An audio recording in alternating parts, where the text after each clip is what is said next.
maseerkii jacayl ee dilka sababay waxaa jiray wiil lagu magacaabo Adnan iyo gabar la oran jiray Layla.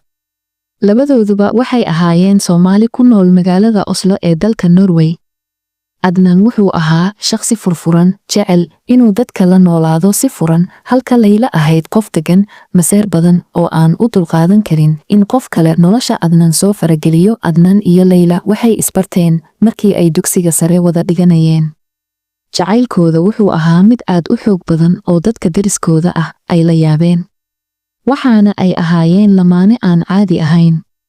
Si kastaba ha ahaatee, markii ay isguursadeen, arrimuhu waxay isu beddeleen qaab aan la filayn. Layla waxay si aad ah u jeclayd Adnan, laakiin jacaylkaasi wuxuu isu beddelay maseer xad dhaaf ah.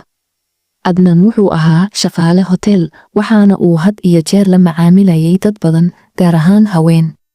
Tani waxay Layla ku abuurtay shaki joogto ah, iyada oo markasta su'aalo adag weydiin jirtay Adnan markii uu guriga yimaado. Maalin maalmaha ka mid ah, Adnan wuxuu guriga ku soo laabtay isagoo daalan kadib markii uu shaqo dheer ka yimid. Layla ayaa weydiisay sababta uu u soo daahay, laakiin Adnan wuxuu ku jawaabay inuu mashquul ku ahaa shaqada. Layla, oo aaminsan in uu qof kale la kulmay, ayaa bilowday in ay hadallo kulkulul ay kula hadasho. Arrintan waxay keentay dagaal afka ah oo ka dhex qarxay labadooda. Dhowr bilood kadib, Adnan wuxuu ku fikiray in uu xaaladda dejiyo. Wuxuu qorsheeyay in uu Layla fasax gaaban ku geeyo magaalada Paris si ay u helaan waqti ay ku wada qaataan. Hase yeeshee, xitaa halkaas Layla ma aysan joojin shakiga. Maalintii ugu dambeysay ee fasaxa, waxay aragtay Adnan oo la hadlayo haweeney isku xafiis ka shaqaynayeen oo isaguna si lama filaan ah ugu dhex arkay intii ay suuq ku jireen. Layla oo shaki aad u weyn qabta, waxay bilowday in ay Adnan daba gasho si ay u ogaato waxa uu qarinayo.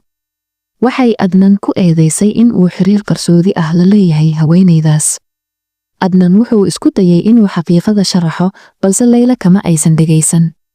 Maseerku wuxuu noqday mid heerka maskaxdeeda ka weyn. Habeenkii xigay, waxaa guriga dhexdiisa ka dhacay arrin murugo leh.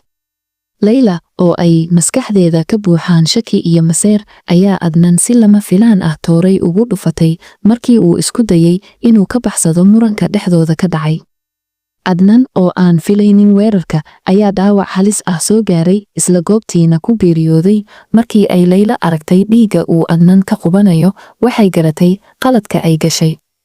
Qof deriskooda ah oo qaylada maqlay ayaa booliiska u yeeray.